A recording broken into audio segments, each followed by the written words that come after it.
Hi, Doc. Thank you so much for Hi, Shifa. talking to us. Pleasure. Okay, so there's this thing about peer pressure which you keep hearing about. You keep saying that, young people are suffering from it. So, what exactly is peer pressure? It's not just young people. You have to understand what peer is, what a peer group is.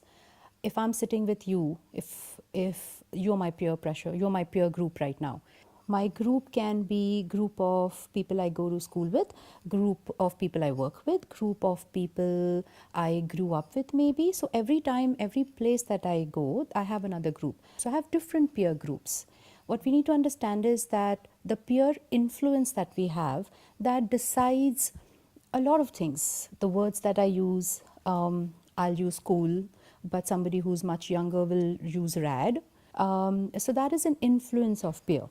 Now, peer pressure can be something that forces us to either do something, say something, behave in a particular manner, think about certain thing in a particular manner, and that pressure comes from a lot of it from without, but also from within. So there's an internal as an external pressure as well.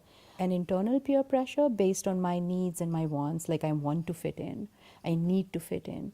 And also from outside, how people want me to become part of them, and if I don't do things the way they do things, then it means that it's not a good fit. So then they pressurize me into saying or doing or being somebody that I may not be. But it's not necessarily a bad thing always, right? Like, I mean, if I have a whole lot of friends who eat healthy and I hang with them, it's good for me.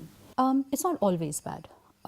If you and I influence each other for the benefit of each other. A study group is a positive peer pressure in a way, because in a study group, if we're 2 or 3 people studying and I tell you that no, you can't slack off and you have to come and study with us, that pressurizes you into doing something positive. So there are a lot of positive influences as well. Of course, there are also peer pressure that are negative. Simple things that, I had this one particular person, she would be very upset because her girlfriends all had boyfriends. So now they would always practically be on couple dates. And so she started feeling left out because she thought that she doesn't like someone, or the person that she likes is not interested in her. So that took a heavy toll on her self-esteem because she thought she's not at par with her friends anymore. So there's a negative peer pressure as well that makes us do things that we don't want to maybe, or left to our own devices, we might not choose to do it then. Like social media for that matter. Nowadays it's a huge problem. Oh, I got so many likes on this one particular Instagram, but the other person did a similar thing and that person gets so many more Instagram likes, or that person has so many more followers. So that also creates a peer pressure. How many followers I have, how many likes I have, how many shares I have. When does it become a problem, or when do you become a victim, in the sense that, when does it reach a stage that you need help? So I had this lady come in to me. She took an appointment for herself. Middle-aged, homemaker, very well adjusted.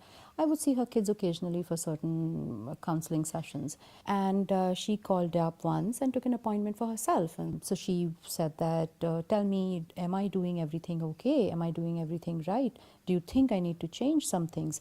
So I was like, what do you mean? And there are people who are telling me that I'm just a housewife. I'm just a homemaker. I should be doing more. I thought I was doing perfectly fine in my life. So should I, is it that I'm not doing enough? Do you think I should start a side business or do a part-time job?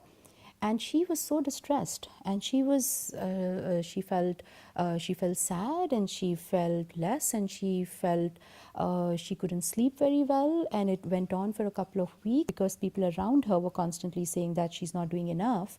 That made her feel worse. She had stress reactions, and so much so that she wanted confirmation from an outside source that are her decisions okay, and is it okay for her to make her decisions in her own life. So when she decided to actually ask my outside person's view and my opinion, so when it starts to feel as if you have to do something, or when it starts to take a toll on your psychological well-being, when it makes you feel a little uncomfortable, then you ask yourself, is this something that you're doing it because you want to do it, or is it something that you're doing it because you feel you must, Get accepted. to get accepted, or to even feel good about yourself. So those are the times that you need to think about, are you doing, are you a victim of peer pressure as well? So what I tell them, that the way to deal with peer pressure is stand up, first recognize what is it that you want and what is it that you don't want, and then not get pressurized into doing again something that you will feel bad or guilty or against yourself, Or you have to and hide. or you have to hide. And at the same time, also not lose out on friends, also not lose out on your own fun time. Because if you start feeling socially isolated, again, that's a problem, isn't it? So don't solve a problem by creating another problem. So those are steps that you need to take care of for yourself. Thank you so much, doctor. It was really, really wonderful. Thank you so much. It was a pleasure.